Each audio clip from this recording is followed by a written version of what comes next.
Boxing Asylum listeners, here we are today with a special interview with super middleweight contender Edwin Rodriguez, fresh off his victory in the Super 4 Championship over Denis Grachev. Edwin, first off, how are you doing? And second, what with the game plan of just going out there to blast away this guy who is normally very durable? I came in really confident with the kind of training that I had. I went to San Francisco, California to work with Victor Conti. Worked on high altitude with a hypoxical machine. Went to Houston, Texas, continue working, continue improving with my trainer, Ronnie Shields. I went in there really confident and working behind my jab. The plan wasn't to come out and go after him right away, but come out, be assertive, and work behind the jab. And I hurt him with a body shot really, really early on. And I noticed I'm really confident on my body work, and as soon as I hit him, and I felt it in my hands, and I knew he was going to be hurt from it. So I came back hard on top. And I have to ask you a question, just out of my own curiosity. What was it like fighting in the richest place, the wealthiest place in the entire world? It was pretty cool. It was awesome, but at the same time, it was different. The fan we're used to, there was a different type of fan. The way they got excited was a little bit different. So, it was cool, being able to see Monte Carlo, one of the richest places, if not the richest places in the world. And it was a great place, man. I would love to go back there and fight again. The money was great, so there's no complaint there. So it was awesome. It's pretty good. And it seems like, considering you've been on HBO and the opponents for Andre Ward are thinning out, it seems like you might have another big money opportunity in front of you in the next 6 to 9 months. Is that something? Is an Andre Ward fight something that's on your radar right now? Definitely. Andre Ward is the best guy in my weight class. He's the real champ. Even though he don't have any of the belts right now. He is in my radar considered the best guy in my weight class. And for me to prove that I'm the best and I'm that guy, that's someone that I have to go through. I know that he has his date in September, so that was definitely not enough time for me to, get in there with him if HBO or whatever approves it. But that is a fight that I want. Now, if Andre Ward were to move up to 175, I mean, your most recent fight against Grachev, who, of course, is a small 175-pounder, was at a catchweight, right between, I think it was 171.5 between, your weight class and his. Do you see yourself possibly, maybe not immediately, but in the near future, moving up there? Do you have do you think you have the frame to put on that weight? Because 175 is a really hot weight class right now. It's kind of crazy with all the, especially after the knockout of Chad Dawson, who kind of was sort of the guy presiding over that division. I'm still in a really hot division as well. I know Andre Ward is a champ, but, he's not the champ, but he is the champ in my eye and everybody else's eye in a way. But at the same time, we have guys like Carl Froch, who I think has continued to get better after the Ward fight, who's a world champion as well. So we have him. We have Lucian Butte, who's not at his best anymore. We got Mikhail Kessler, Arthur Abraham. So there's a lot of big names in 168 that I still need to conquer. And if Andre Ward moves up, it only makes sense for me to take over at 168 and then create a bigger name and have the fan demand that fight and make it happen.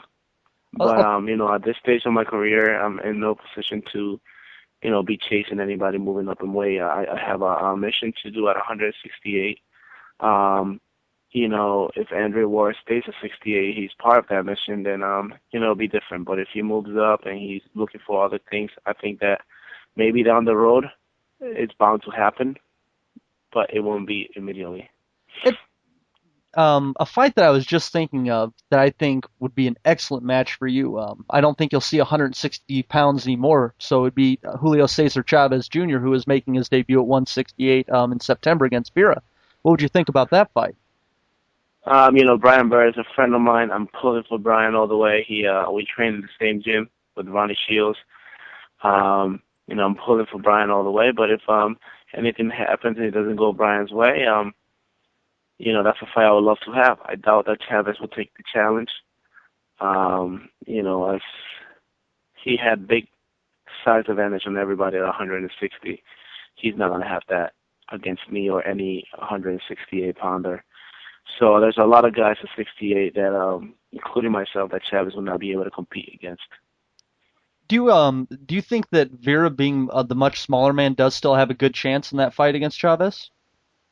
I believe so because Chavez is right there to get hit. I know that he's a lot stronger, than his former 60 opponents because he's so much bigger. But I believe he does have a chance. I have worked with Brian a lot. He's a strong guy, strong will, very determined. So it's going to be a good fight because they're both right there. They both are willing to trade, and they both not afraid to get hit. So I do give Brian a chance. Chavez's defense is not great. Brian could punch, and I'm pulling for Brian, hoping that he pulls it off. He has he lands that big shot. He has done well playing the role of spoiler in the past, so this is a situation that certainly suits him. Definitely. So yeah, we're definitely looking forward to that. Off. Yeah, hopefully. Me too. I think I'm flying to LA to watch it because my friend, good friend Demetrius Andrade is also fighting for his first world title. So I am not missing those fights for anything. That's going to be another good fight, Andrade against Martirosyan. I'm very interested in that one myself. I think so. I think it's going to be a good fight the first few rounds, but I think that Demetrius will take over as the fight progresses. Yeah, you guys are kind of neighbors there with the whole Providence-Worcester connection, right down 146, right?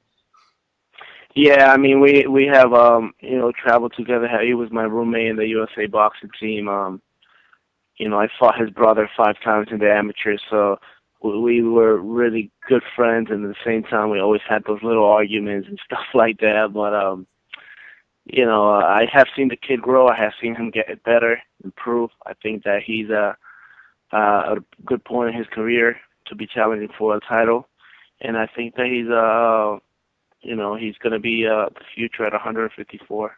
He's waited a long time for a title shot, hasn't he?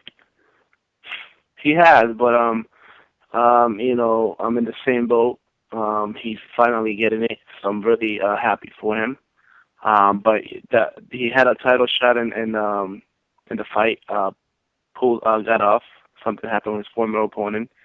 But it's here now, so I'm sure he's going to be taking full advantage of it. I think he'll be ready. And Edwin, it seems to me that even though this is your profession now, that at heart you are still just a boxing fan. Do you find yourself at home on Saturday nights still watching the fights? Yes, definitely. And when I'm not watching the fights, my wife is watching the fight, and I'm like, turn the TV off now. But no, I love boxing. I catch myself sometimes after I finish working out, going back to the gym, and I'm helping train other fighters and just being around. I like the teaching aspect of it. I like boxing a lot, so I see a future. How did you find boxing, Edwin? I know you came to this country from the Dominican Republic when you were a kid. And yeah. I mean, did you box when you were in DR, or did you take up boxing when you came to the United States? If you call boxing when you're going at it with your older brothers and stuff like that, with just shirt wrapped around, and then I've been boxing all my life. But but no, I started boxing when I came here to the USA. I went to the boxing gym about twice when I was 14 years old. I happened to have a little incident in the boss. I got into a little fight with this kid that used to be in the boxing, and we had one guy that was mutual friends of us. So he brought us to the boys' club so we could take it to boxing in the boys' club. and we boxed in there, did pretty well. I kept coming for a few days. Then I got into a little fight with my older brother. Now, this time he was 2 years older than me. Now this time I was able to get him pretty good. My dad was really upset, so he pulled me out. I wasn't able to go back until I was about 16. And go ahead, Donnie. I was gonna say, so then you go back, and I mean, what was your? I mean, did you know? I mean, like for those 2 years that say you were away from it because your dad was mad that you beat up your brother. I mean, were you really itching to get back there? Did you play some baseball or something? I mean, in other words, how did you decide I want to? When was the moment that you said I want to be a fighter for a living? All right, so I continued to play baseball because I was a baseball player from the Dominican Republic. So I continued to play baseball, but on the side, I used to work at a convenience store that my father owned in my hometown in Worcester, Massachusetts. I remember me and my brother, we had the Hulk gloves. I don't know if you guys remember the Hulk gloves that they came out with back in the day.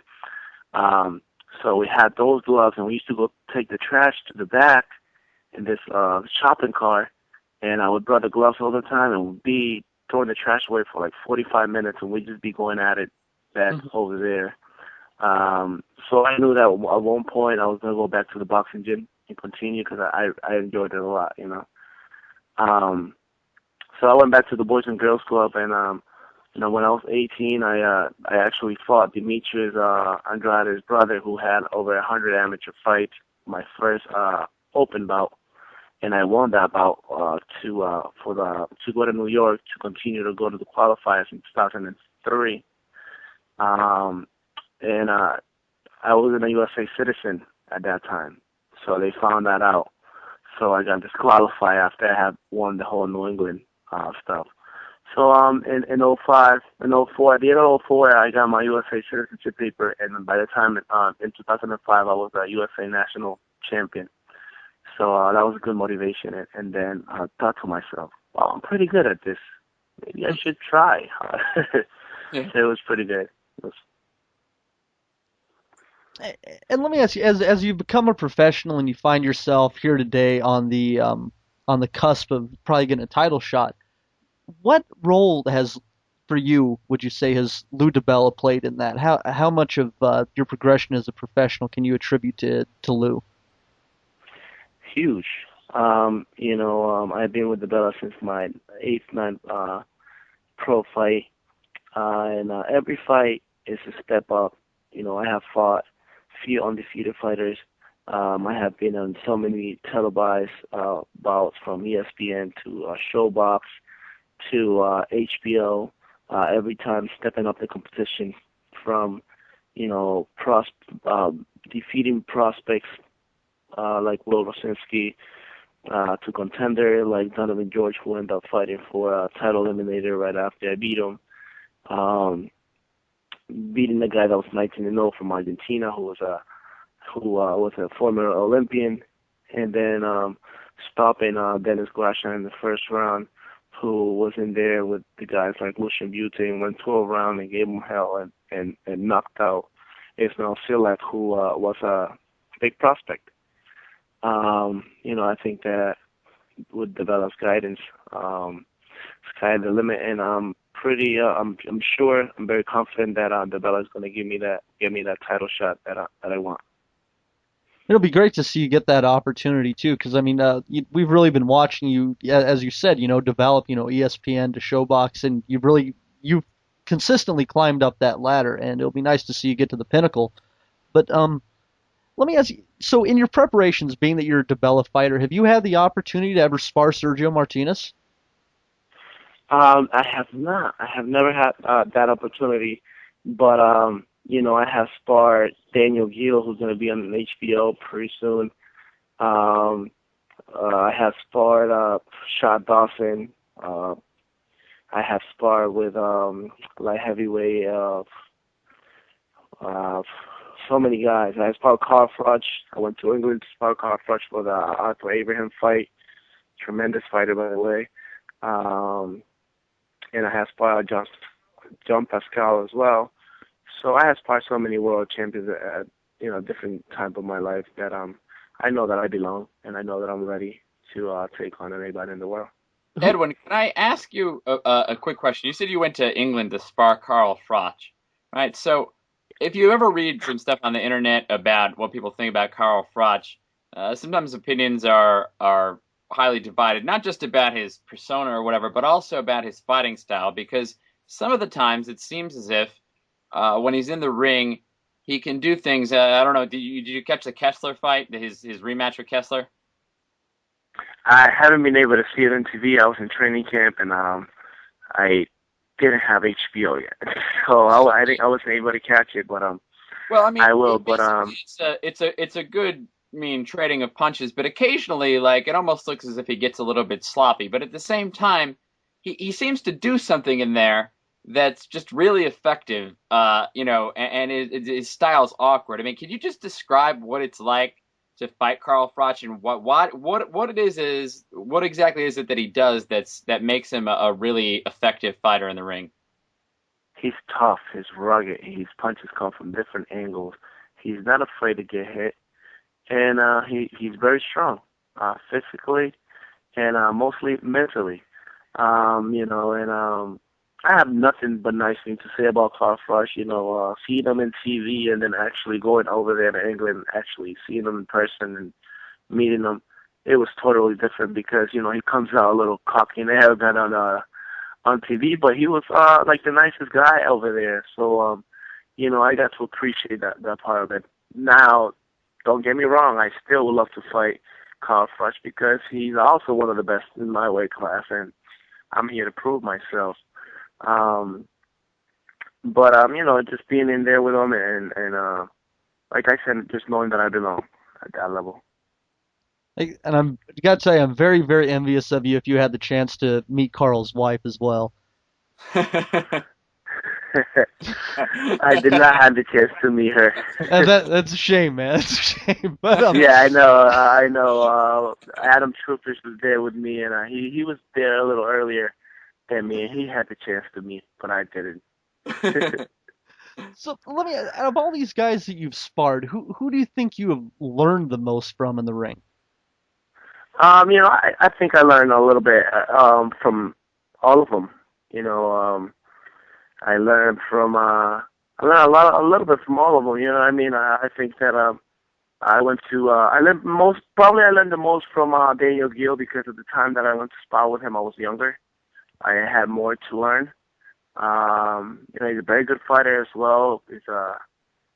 I think that people from USA are going to be surprised. He's underrated. He's very good. He's definitely underrated, but me being in the ring with him, I know that he could fight. He has good speed, good power. But one of the things was his footwork was really, really good. Not like a runner, but someone that is going to set you up with, stepping to the side, moving a little bit, coming at you with different punches from different angles.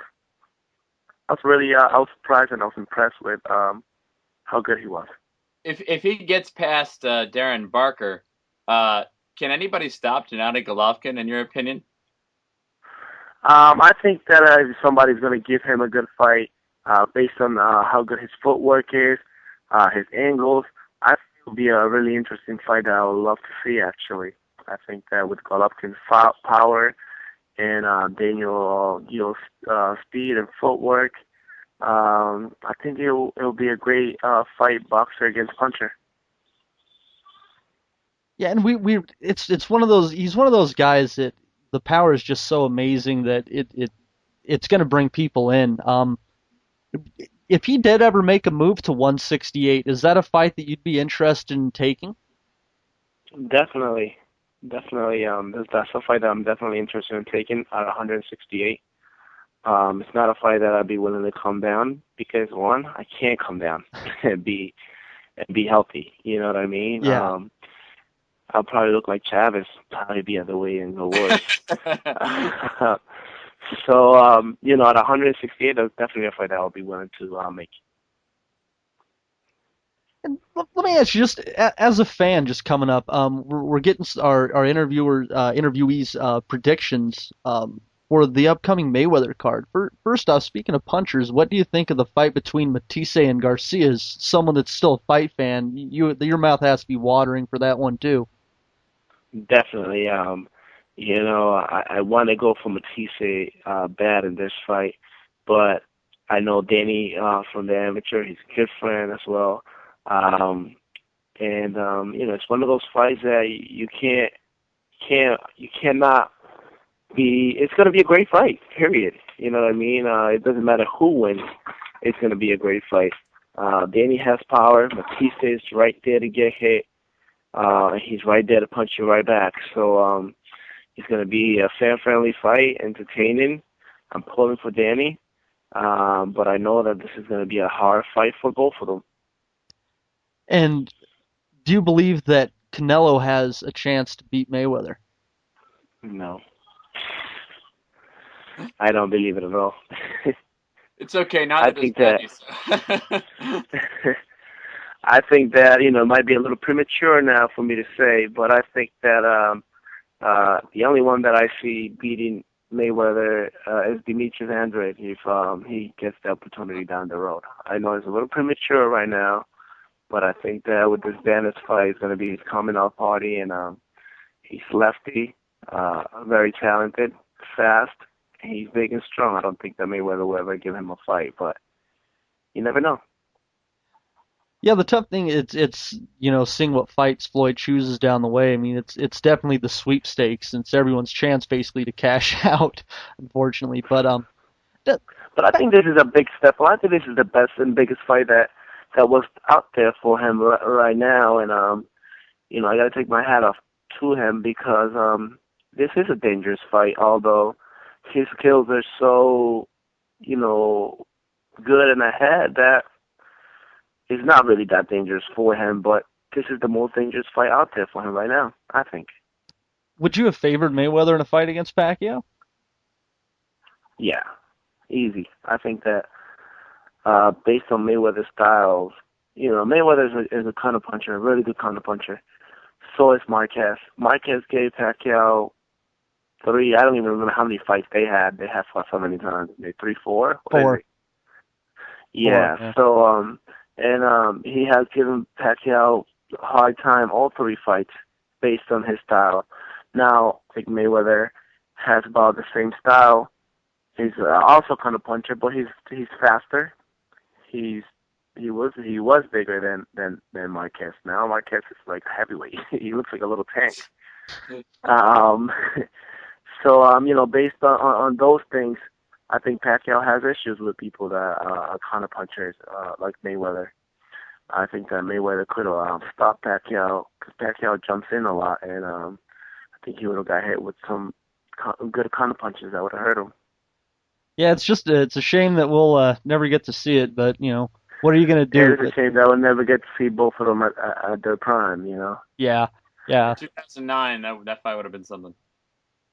Yeah, right after Cotto, it would have been interesting. But Edwin, back into your career, let me ask you, out of all the fights that's not fun. I don't want to talk about my career. Talking about other people is more fun. That's fine. We can talk about that too, man. I want to seem rude not talking about you, but yeah, if you just want to talk boxing, I'm always up for that.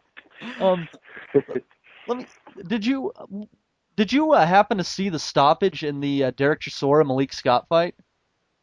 The what? The referee stoppage in the Derek Chisora Malik Scott fight from London a couple weeks ago. I did not, but I heard it was a horrible stoppage. They stopped it at 9, and it was horrible. The kid was undefeated as well, I heard. Not good for boxing. Yeah, Malik, and he's I'm not giving up on him. He's got a good set of skills, fast for a big guy. But do you ever worry about that going into the ring? I mean, has there ever been a time when you went into a fight in someone else's hometown and you were thinking, I have to do something spectacular just to eke out a draw? Well, if an Andrew Ward fight happens, I think that that's one of the things that, will be troublesome because he doesn't get out of Oakland. But then again, he made his name, so it is what it is. But I haven't been there. I don't think yet. So I haven't had to worry about it. And let me have you ever had a fight where the other person has turned up positive after the fight? It's turned up what? Where someone has come up positive for PEDs after a fight? Have you ever had any direct experience with that? No, I have not. Good, thanks God, not. But no, I haven't. And Well, actually, since you are undefeated, you say thank God not. Maybe not that God. I mean, it might be a little feather in your cap. Well, well, you know what I'm saying. I'm just, yeah, true. No, I'm only kidding. But yeah, now that you put it that way, yes. No matter what they take, I'll still kick.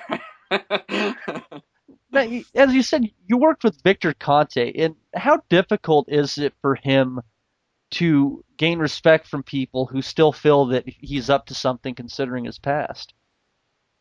You know, people don't want to give anybody a second chance and a second opportunity. They're the first to you know, throw a stone at people. But you know, I have been around Victor Conte, and I feel like he's genuinely honest about, you know, he made a mistake in the past. That was 10 years ago or so, and now he's trying to do the right thing. If people only give him a chance and an opportunity, um, you know, I got to spend time with this guy, and this guy genuinely good and honest person, and you know, he understands that he made some mistakes, and he's just trying to do the right thing now. Um, you know, so you know, been talking to him, and then looking into joining that you know, 24/7 drug testing that Donaire is Yeah. or was part of it. That's something that I've been looking to do. Um, It's costly, so though, uh, isn't it? so I'm looking to do that pretty soon. So hoping that my next fight we have that settled. I know I'm clean.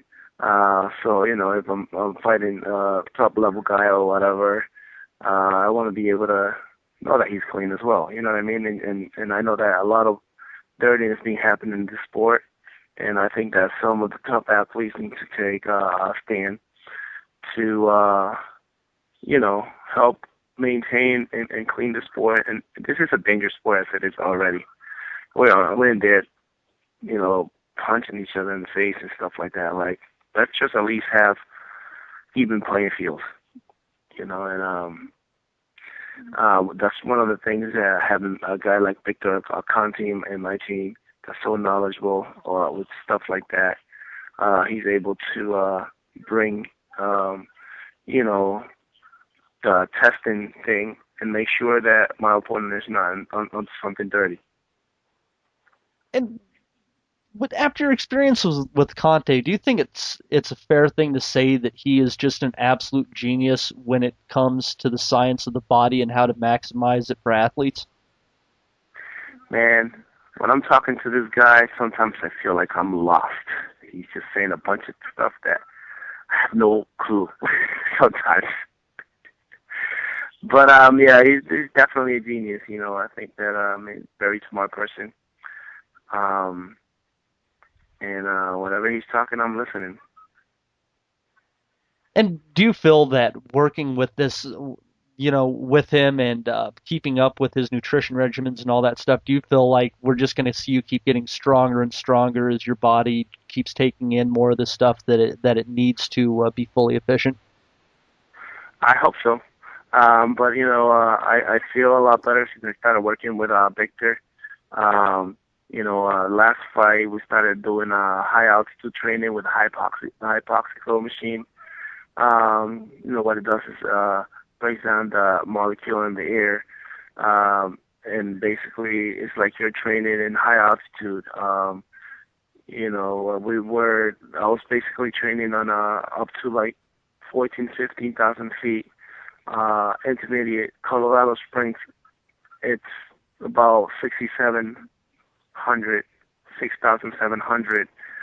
We were getting up to like 15,000. But it was short spurts and intermittent, and every time we'll check the oxygen saturation and the heart rate, make sure that everything is good. But you know, just being able to train at that level, it's amazing. It's a pretty good feeling. So you were in Colorado Springs for a time? No, I was actually in Oh, I went to San they Francisco. simulated it. Yes, it's a high altitude hypoxical machine.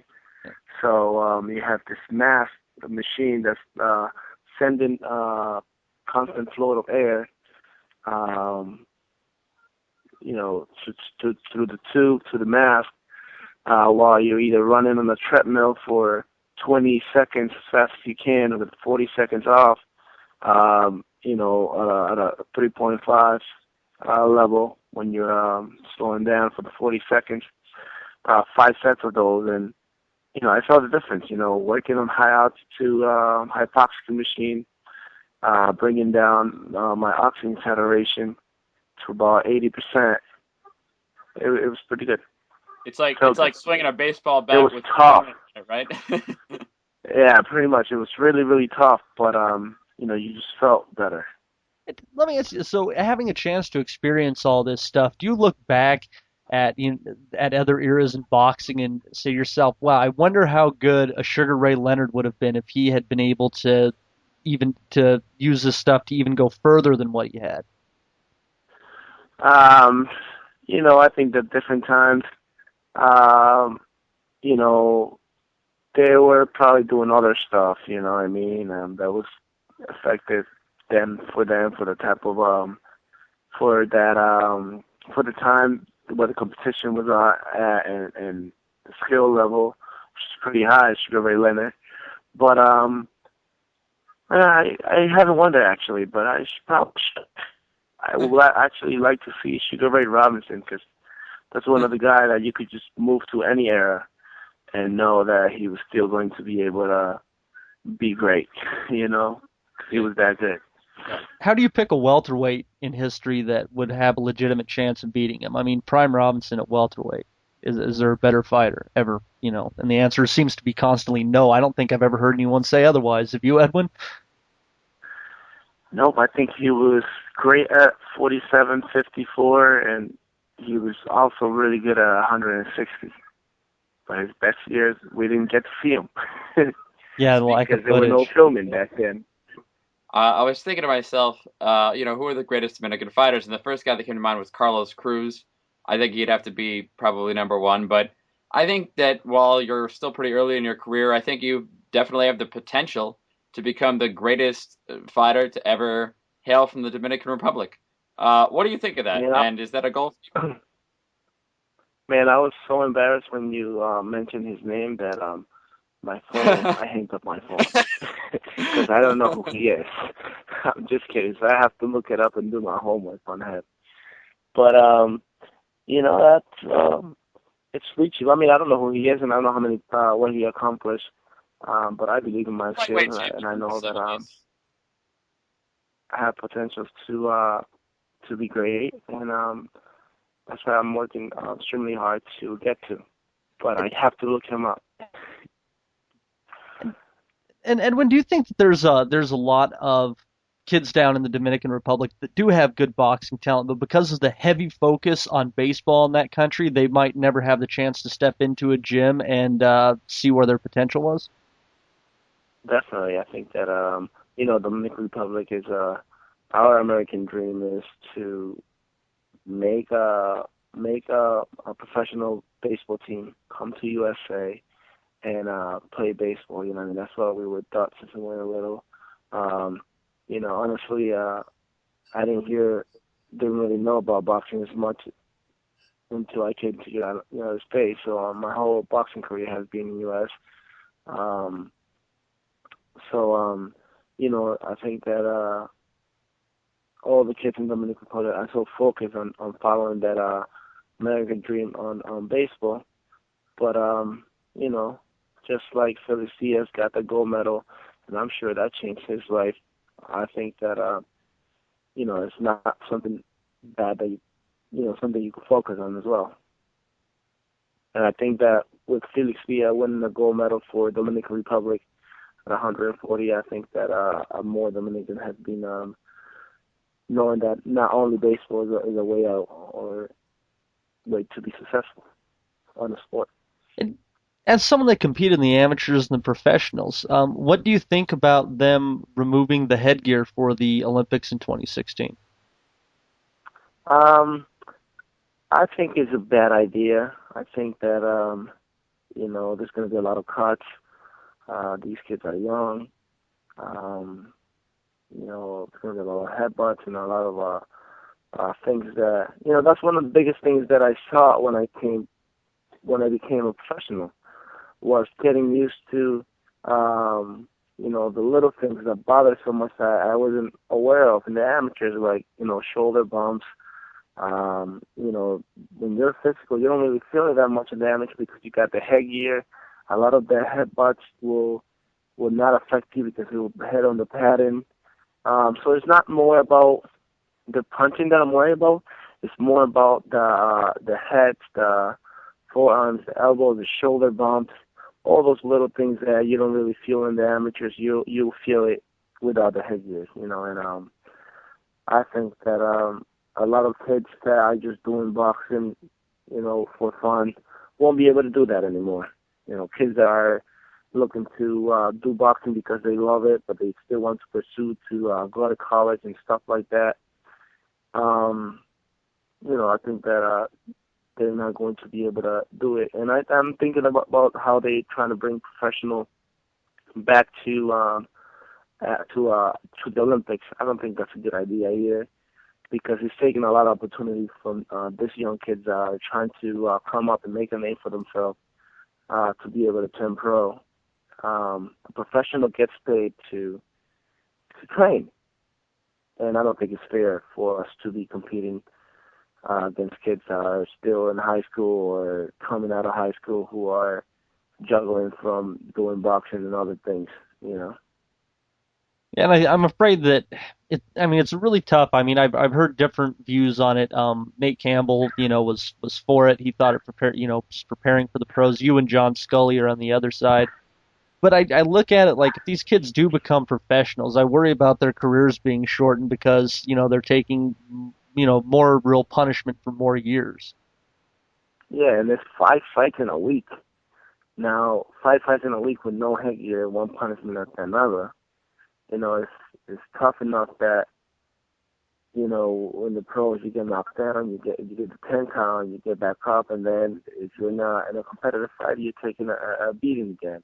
Now you win today, you get a fight tomorrow, and then the day after. That's tough on a young kid's body when you're not taking some of those punches away by having a headgear or protective equipment.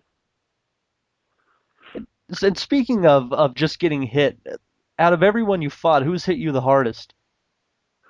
I have to say Donovan George. I know he had a bad fight, his last fight. Um, but watching him fight on ESPN, seeing how depleted he was, that was definitely not Donovan George that I fought. I think that him trying to come down to 160 had an effect on him. But I think he will do well again when he goes back to 168 where he's feeling looks comfortable. I think that he's one of the biggest punchers that I have faced. Don George is a warrior. He gave Adonis Stevenson hell, and as a matter of fact, even though he got badly hurt in that fight, he also hurt Stevenson at one point and had him on the ropes. That was a real cracking fight there. Definitely. I mean, he went them around with this guy, and this guy destroyed the former world champion Chad Dawson in one round. So he's definitely a tough kid, strong kid. Yeah, guys like that. What do you think about when guys are just going down in weight, seeking a size advantage? Can you see that really working out in most situations? Um, if you have the right thing to, if you know how to hydrate correctly or and stuff like that, it might work. But if it gets to a point where you get too dehydrated to a point where there's no coming back from, um, then it's not worth it. You know. Um, so I think that's what happened with him. I think he got so dehydrated that he wasn't able to maintain that water that he was drinking or Pedialyte or whatever he was doing after. to be able to get strong again. And you and yeah, I mean, but thinking back to when Dawson went down against Ward, and then coming up and he didn't look good against Stevenson. Do you think that in that situation, because I believe you said you'd sparred with him, so you might know a little bit more about him. Do you think that coming down and then coming back up, that weight loss might have done something kind of permanently, a la Roy Jones Jr.? I was about to say that. I was about to say it. You could tell that it had an effect on Roy Jones. And Shad Dawson, I'm not sure because he kept claiming that he was going to be able to make 168 easy. He works at 180. So, based on how he got himself into that fight at 168, I'm not sure that that was the reason. I think that for some reason Andrew was the better fighter that night. Now with the Stevenson fight, I know Stevenson is a big puncher. Shad Dawson is takes him a little bit to get warmed up. Gets a little lazy in there, so it takes him a little bit. But the guy is so talented that sometimes he gets a little bored in there. I think that was his mistake. He took Adonis Stevenson way too lightly. He didn't believe the hype of this guy that was a big puncher, and that was his mistake. Yeah, and that he didn't give him enough respect as a puncher. I don't know why people think that a monster puncher is no longer going to be monstrous just one weight class up. It's like here's a question for you. I just want to test this out because um, last year around December time, everybody said I was crazy when I said this, but I said, if I could think of one guy that I would give a good chance, that I would give the best chance to of taking out Floyd Mayweather early in a fight, it would be Lucas Matisse. What do you think? Do you think he's going to be that puncher at 147, and if he got a fight with Floyd, he might be able to do the unthinkable? I don't think so. I don't think so. I do like Matisse. I do think that he's a really good fighter, and I think that he actually beat Seth Judah in that fight. But I think that Mayweather is just at a whole different level, and I think that he will be able to adapt and find what he needs to do to be able to beat Matisse. I'm not saying that Matisse won't give him a fight, and I think that he might hurt him at some point. But I think just like in the Chain Mosley fight, I think that Mayweather will come back to win an easy unanimous decision. So Hey, go ahead, Donnie. oh, I'm sorry. I know this is a little bit off topic, but just moving back to some other 168 pounders, I was thinking of other guys that are similarly situated to yourself. In other words, guys that have, well, and I think you're maybe more so. You've done more to prove yourself, but there are some other guys out there that are also, up there in the rankings of the various sanctioning bodies looking for title shots. Of course, Groves is going to get his against Froch. I personally thought he would, since he was going to be the mandatory to Stiglitz, he would take that. But the guy I was thinking I'd really like to see you fight was James DeGale. Did you ever? No chance you ever met him in the amateurs or anything, or have you ever seen him fight before? Do you have an opinion about him? Would you like to fight him? Yeah, that's definitely a fight that I would like. I think he was a gold medalist in the Olympics. Good boxer. He lost to close decision to George Grove, but we haven't seen much of him in the States. At this point of my career, I won the big fights. I won the big names. I won the Mikkel Kesslers, the Carl Froch, Andrew Ward. I think that I already have beaten some prospects and some contenders. So I just want the big fights now. I just want to be able to get one of the proven guys so I can prove myself. Fair enough. If you ever did end up fighting DeGale, a tight left hook inside will screw him up. He throws this weird over the top right hook, and I mean he just leaves himself wide open. I'm gonna keep that in mind. I'm gonna call you guys back to give me more tips for that fight. That fight ever happens. I've been calling that for like the last 5 or 6 fights, man. I'm just waiting for the right guy to come along. So, calling you guys. Either you guys want to have me or not. I need some tips from this guy. Matty thinks he's Ray Arcel, but I'm a technical consultant for the boxing community, Donnie. Bringing you into Texas if I get that fight. Legend in my own mind, believe me. So let me ask you this: speaking on stuff like that, are there some times where you've had a good premonition in a fight where you've said, this guy has this move and the other guy is going to catch him doing exactly that, and you saw it went down, boom, and it happened just like that? There was this fight. I had this fight on ESPN, my first ESPN fight, and I knew that this guy had lacy jab, and I knew that I was gonna be able to step back and hit him with a good right hand. So I did that. I hit him with the right hand, but it sets me up for a really good body shot and knocked this guy out in 37 seconds. So, that was one thing I saw about this guy through watching tape. I was able to put it together and knock him out real fast. When you're training for a fight, how big a part of your training is watching fight film? It's big. Working with Ronnie Shields is something that we do.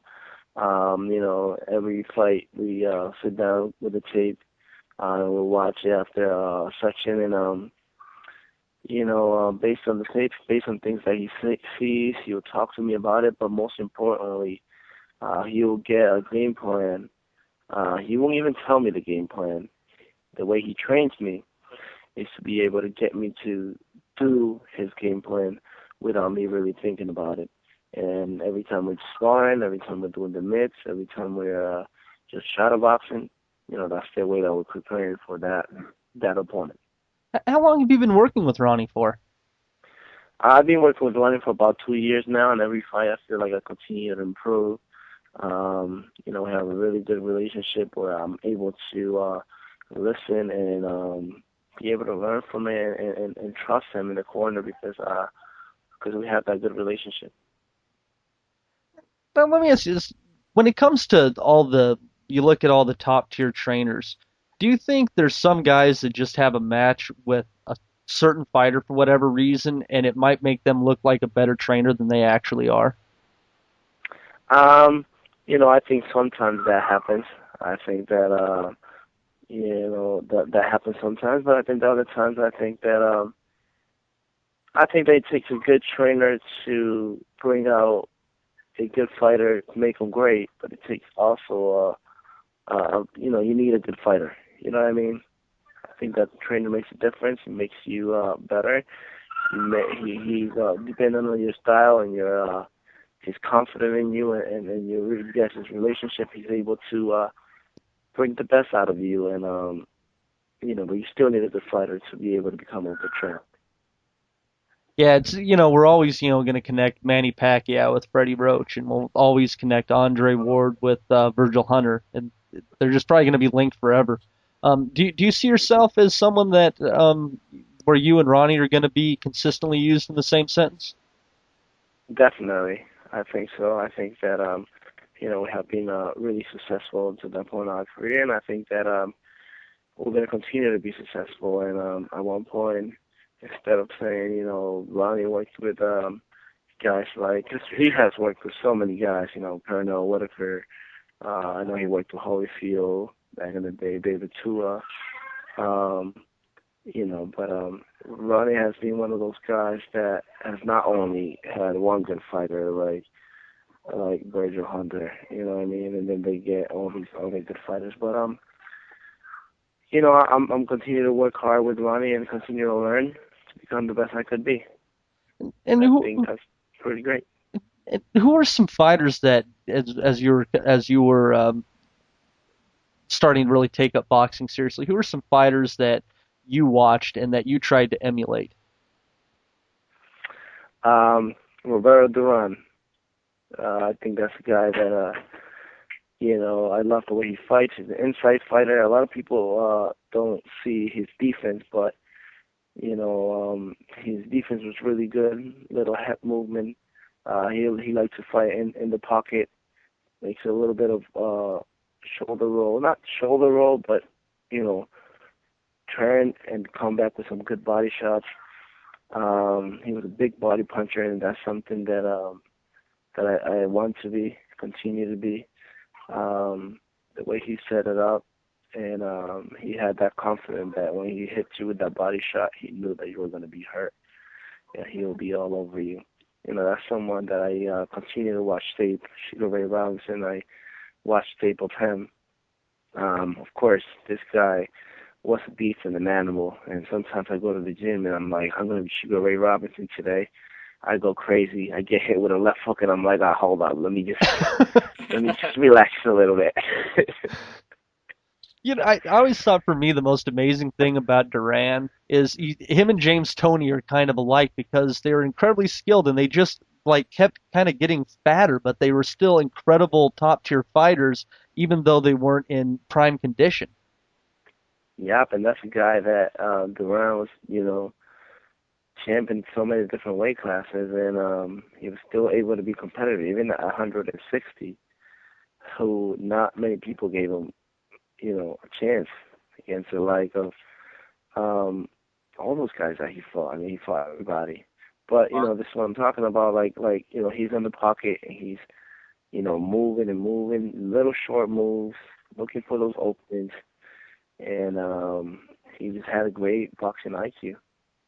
What do you think about his comment about Mayweather not being a top tier fighter in his era?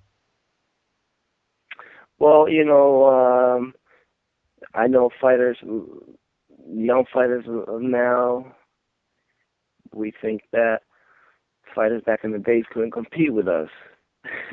So, of course, the older fighters are going to, say the same thing. So it's just one of those things that you can never sit down and really prove. But I think that back then, I think there was a lot of tough fights for Mayweather, and I think I might have to agree I'm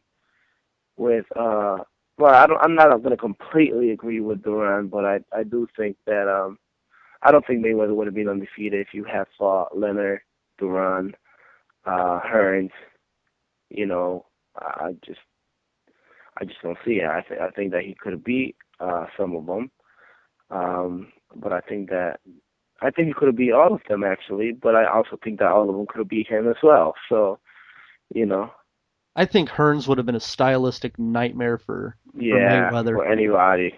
Yeah. Just he had too much length and power. He wasn't the typical kind of light punching lanky guy. I mean, Jesus, just he could bang with those straight shots. Yeah, I agree. I think that would have been a tough fight for him. When you're going back and you just want to be entertained by a fight, what are some fights that you always find yourself watching? Hearns and Marvin Hagler. It's only 3 rounds of action. It's a little war.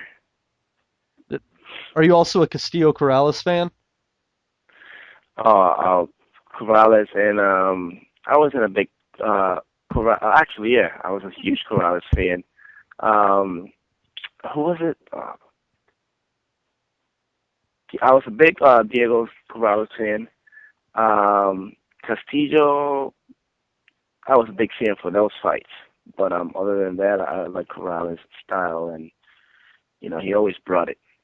Yeah, that was a shame when he passed. They just came out of nowhere. So let me ask you. Yeah, day for boxing. Yeah, absolutely. What do you think is actually the fight of the year this year so far? This year, I think Bradley and Provodnikov. I can't even say his name. Provodnikov? Provodnikov. Oh, what a fight! That was awesome. Yeah, and what do you think about Timmy's chances going against Marquez? I think if he can hold the outside, he could actually box his way to a victory. I think that he could get it. I think he could win that fight. I think that Marquez has a good team together now, but I think they could win that fight. I think a lot of people are writing Bradley off. I think it's going to be another great fight. Yeah, I think he could actually win that fight. But, well, Edwin, we've had you for about an hour here, and I was just wondering if there's something that you would like to say to the fans before You guys don't want to talk to me no more? What's going on here? I didn't know if you wanted to keep talking. If you want to keep going, we can keep going, man. No, I think I'm gonna go to sleep now. Well, that sounds good, man. Well, I would like to thank all the fans for listening and keeping up with my career. I have a complete faith in my promoter, Rudabella, that he'll be able to get me the opportunity to get a world title shot this year. So stay following, and thank you for the support. And thank you guys for having me. Absolutely, Edwin, and we hope to have you on with next for your next fight that you get scheduled, and we wish you the best of luck in the training and getting the biggest and best match out there for you. And Manny, let me just say, the way that we got this interview was that I was up at the Jose versus Hank Lundy card covering the fight for Boxing Asylum, and Edwin Rodriguez was sitting ringside, and he talks to regular folks just like us, so he's a man of the people, and thank you you were very, very gracious to grant us the interview and an hour of your time. I really, really appreciate it. Thanks so much for everything, and best of luck to you. Thank you. I really appreciate it, and I'm coming back when I get the DKO fight, if I do. Sounds good, Edwin. I got you covered. I'll be your chief secretary. All right. All right. I'm going to talk to Ronnie about it, all right? All right. You take care, man. Thank you very much. Take care.